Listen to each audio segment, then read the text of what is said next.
So chapter 4, 4.1 notes. Let's talk about ratios and proportions. Okay, again, some of the basic algebra that we're going to need to be successful in this chapter and for the rest of the year. So let's talk about a ratio first of all. So a ratio, let's get some definitions down and then we'll do some problems together. A ratio says how much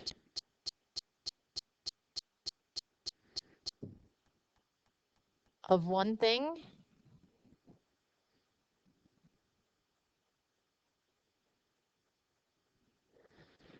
there is compared to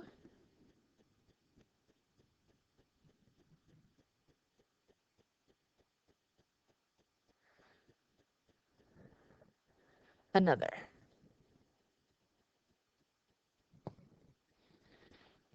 A ratio says how much of one thing there is compared to how much there is of another. And it can be written in a couple of ways. So let's write that down here. It can be written as a fraction.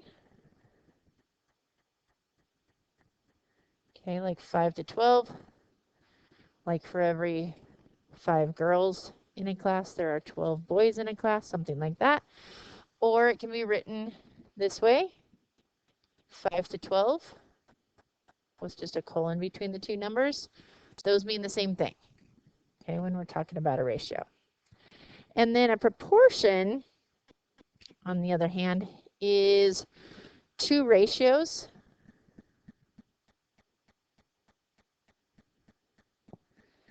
set equal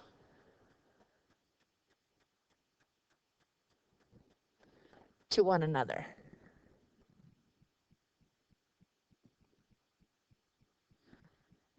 And then you may remember cross multiplying from Algebra 1. So we say cross multiply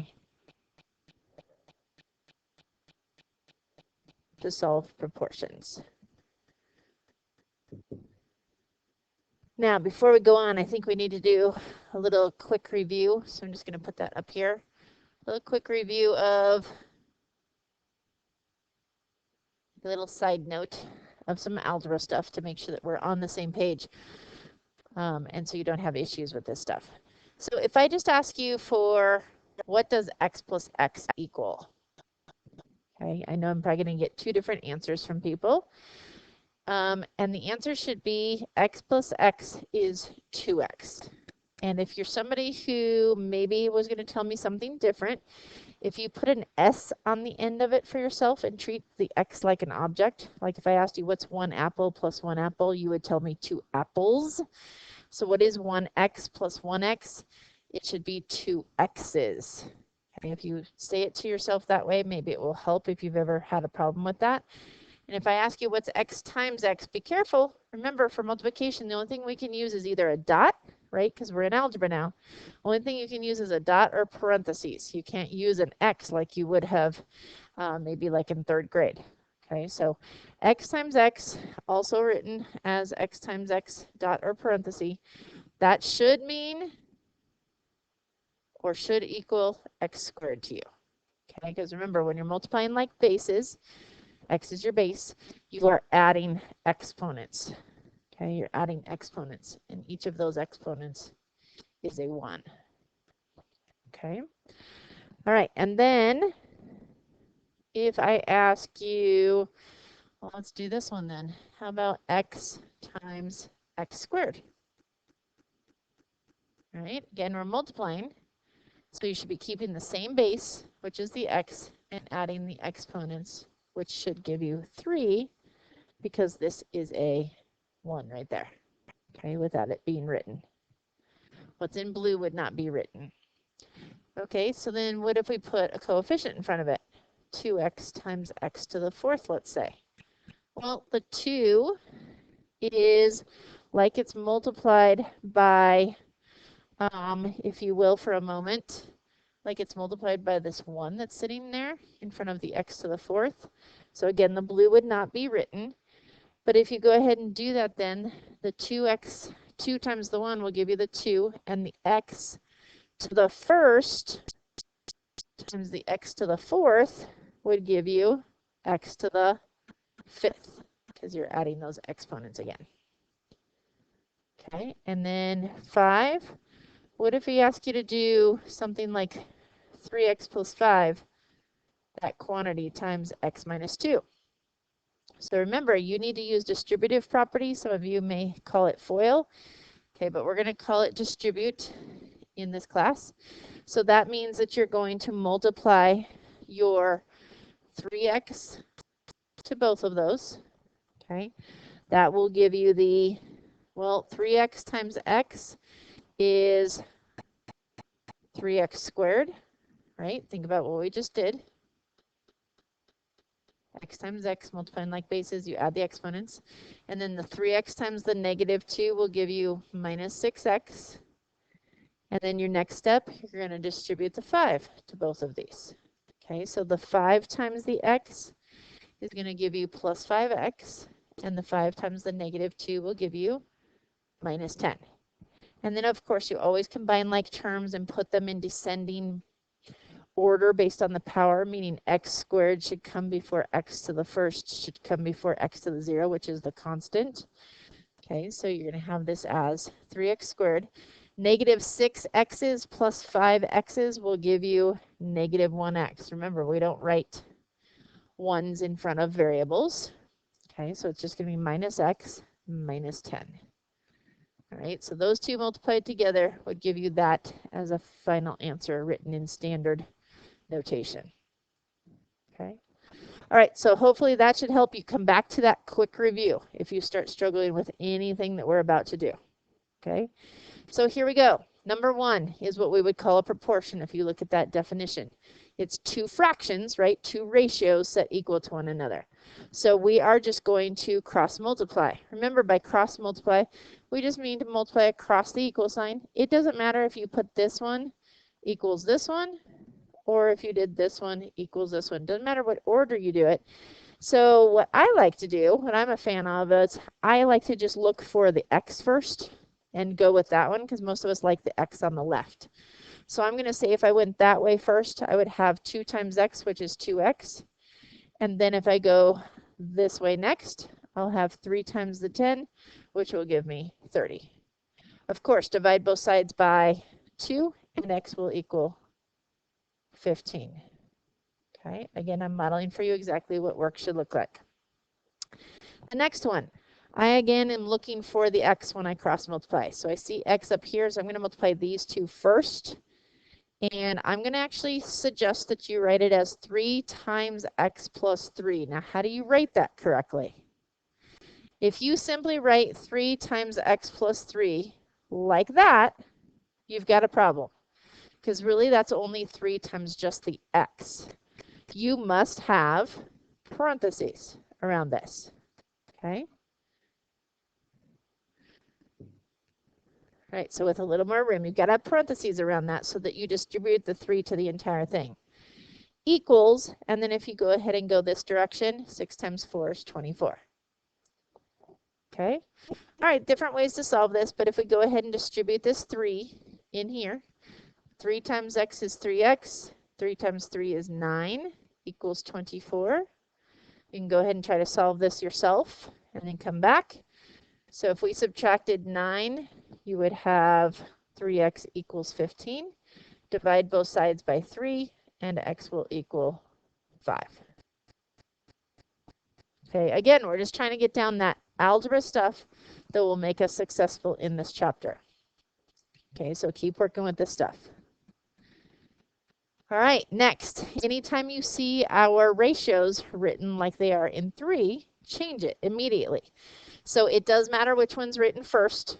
Okay, so in the 3, we're going to go ahead and say rewrite this first.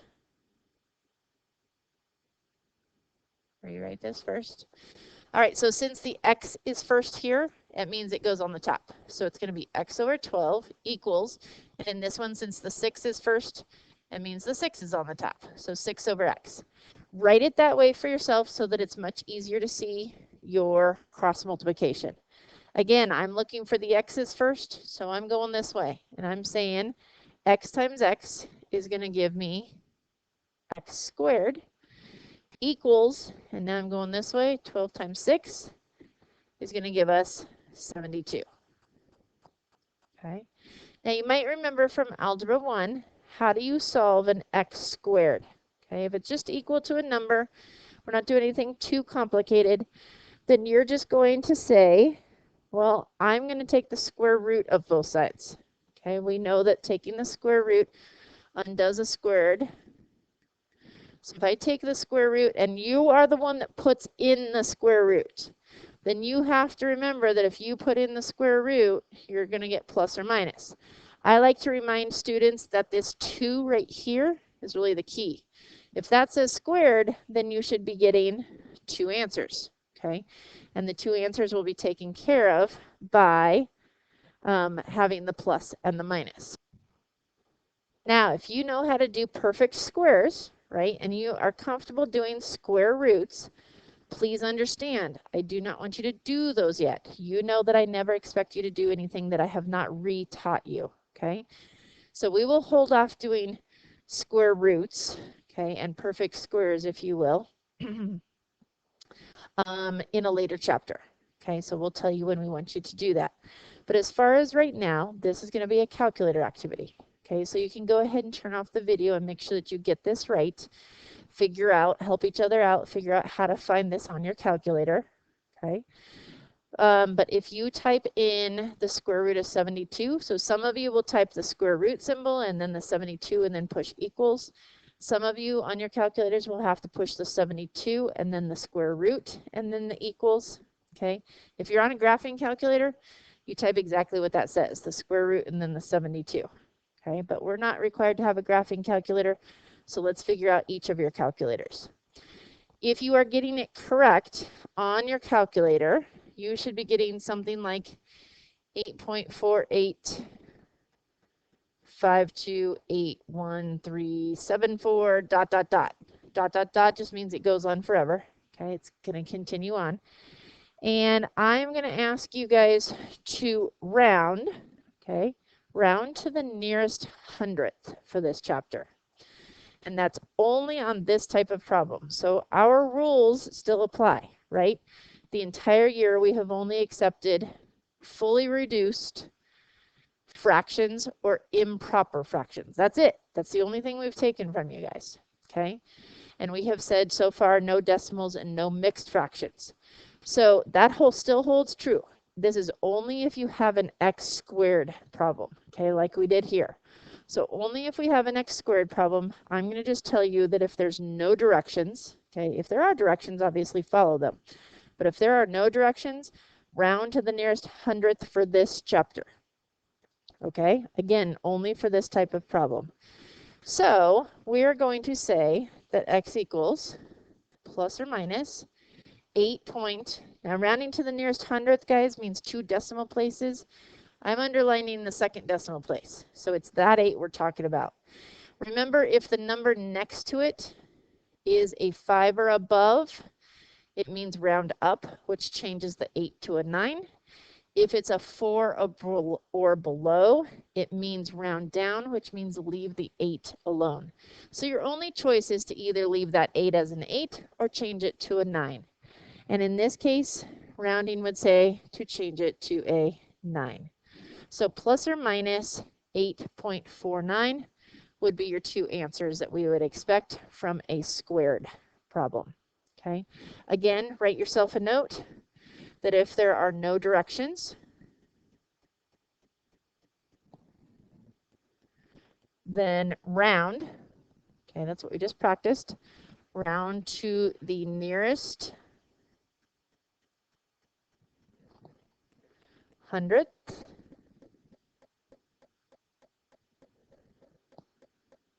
for this chapter.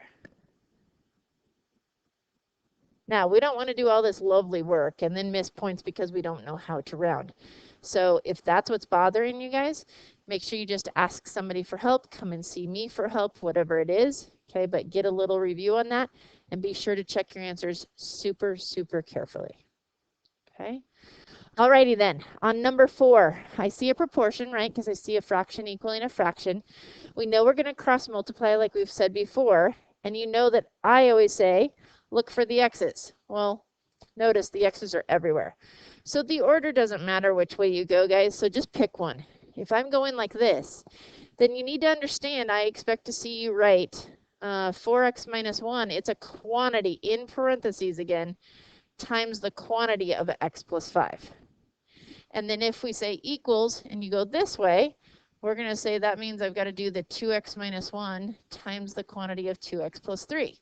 And now you know why we did that quick review at the start. Okay, because now you should be able to distribute on both sides and multiply these out. So go ahead and try that for yourself. Otherwise, refer back to your quick review and see what you can do.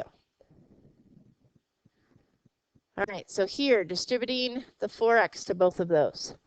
4x times x would be 4x squared. 4x times 5 would be 20x. Next, you would be doing the negative 1 times both of them. So negative 1 times x is negative x. Negative 1 times 5 is negative 5. Okay, right side, distribute your 2x to both of them. Should give us 2x times 2x is 4x squared. 2x times 3 is 6x. And if you distribute the negative 1 to both of those, then negative 1 times 2x is negative 2x, and negative 1 times 3 is negative 3. Okay. All right, let's combine like terms on each side. So this side is going to say 4x squared. 20x's minus 1x will give me 19x's minus 5. Right side is going to be 4x squareds. And then 6x minus 2x is going to be 4x's minus 3. All right, if we start manipulating and moving things around, so nothing changed. Don't let the squareds bother you, because I haven't taught you anything, re-taught you anything about that, which means you should expect that something nice is going to happen. So you should notice that if you subtract 4x squared on both sides, okay, so if you subtract 4x squared on both sides, notice now these are going to cancel, and it's going to look more like we've been used to so far in this class. So 19x minus 5 equals 4x minus 3, and we can solve from there. So let's say I subtract 4x from both sides to give me 15x. If I add 5 to both sides, I would get 2. And if you're still needing to write plus 5 and minus 4x to get it right, please do it. Okay, don't be lazy. We don't want to miss it for that. And then be super careful, guys. Lots of people mess this step up. Okay, if you are getting x by itself, you need to divide by 15, not 2. So x is going to be 2 over 15.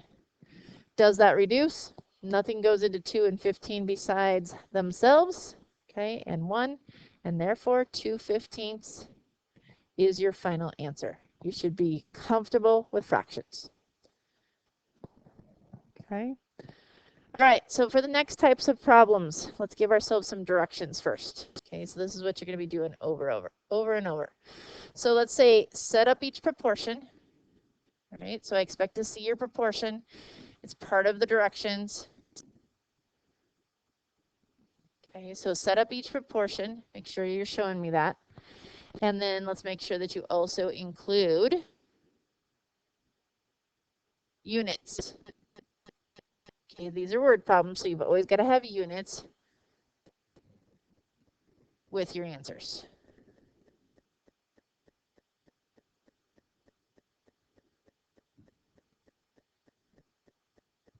Okay, so here we go. The ratio of dogs to cats at a shelter is 5:3. If they have 48 cats, how many dogs do they have?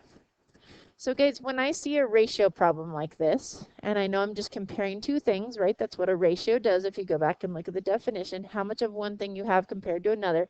So how many dogs we have compared to how many cats we have, okay? Then I really just go through and pick out the important parts. And by that I mean this. If I come across the word dogs first, then it relates to the number that comes first, the 5. And if I come across the word cats second, then it relates to the second number, the 3. Okay, so here's what I want you to do. In words, I want you to write what we're comparing. Are we comparing miles to gallons of gas? Are we comparing boys to girls? Are we comparing cats to dogs? What is it? So it is completely a choice, and I'll prove it to you. Let's say you're comparing dogs to cats. Okay, so we'll write it as a ratio, like a fraction. Well, just write the words for yourself and then put the appropriate numbers in. So it's going to say, how many dogs do we have? Well, we said dogs go with the 5. So you're going to say 5 over, how many cats do we have? We said that goes with 3. So 5 over 3 equals, this is your proportion.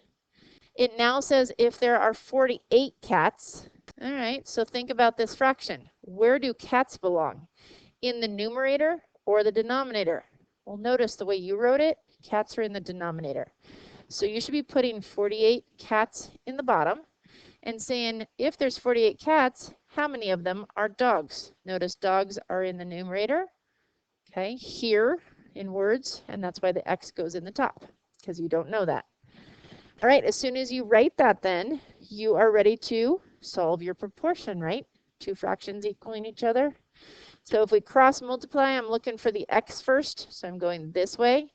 That's going to give me the 3X equals 5 times 48, so I'm going that way now, will give you 240. Divide both sides by 3, then X will give you 80.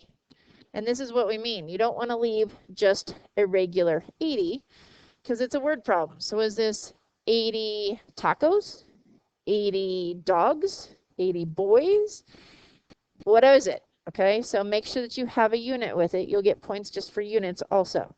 And this is 80. Well, notice, this is the easiest way to do it besides knowing what you just asked the question.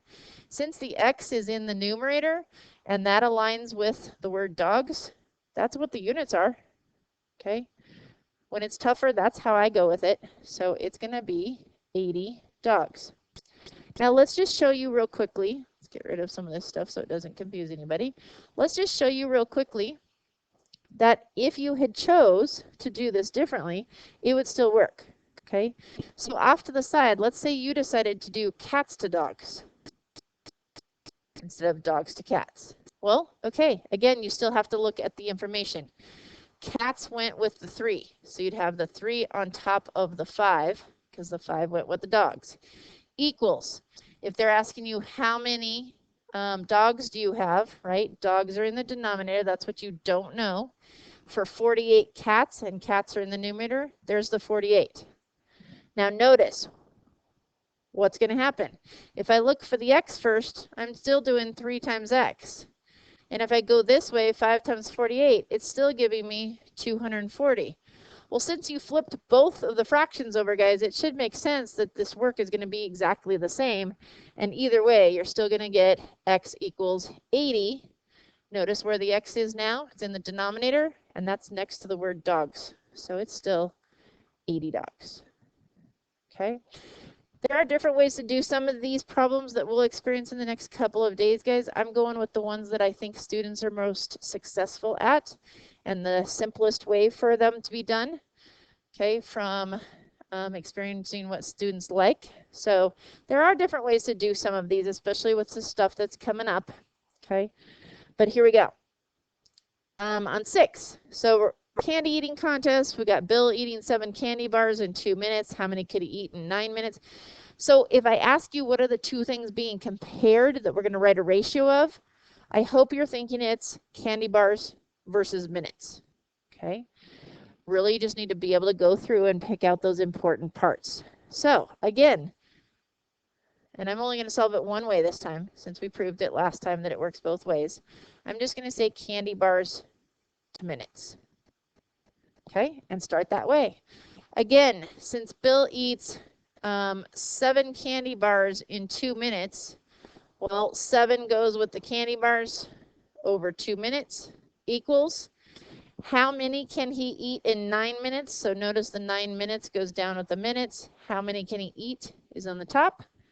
And if we cross multiply now, so again, remember this says set up each proportion. That means this guy is right here. This is required. That's the proportion we're talking about.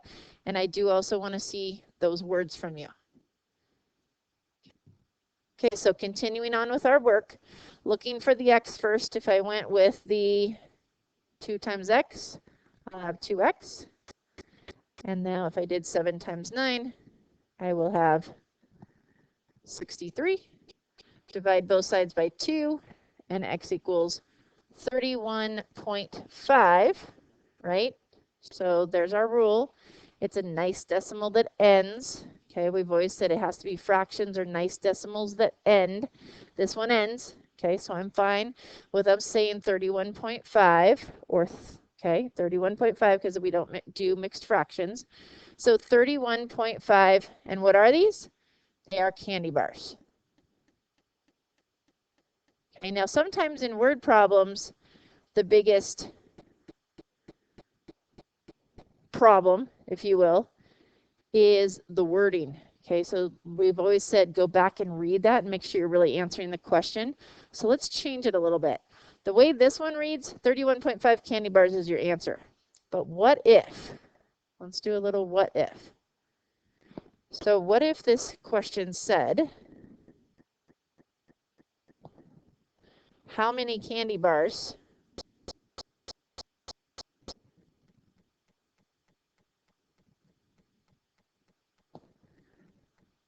can he finish? What if it said, how many candy bars can he finish? Keyword finish. That's a different question. Well, if I can't finish 32 of them, right, because there's 31 and a half, and I can't get to 32, that means then how many can I finish? That means I'm asking you for basically a whole number of candy bars. And so that answer would have to be 31 candy bars. So make sure in word problems you do read them very, very carefully. You don't answer too quickly. Okay, and you just go back and check that. Okay, all right, good luck.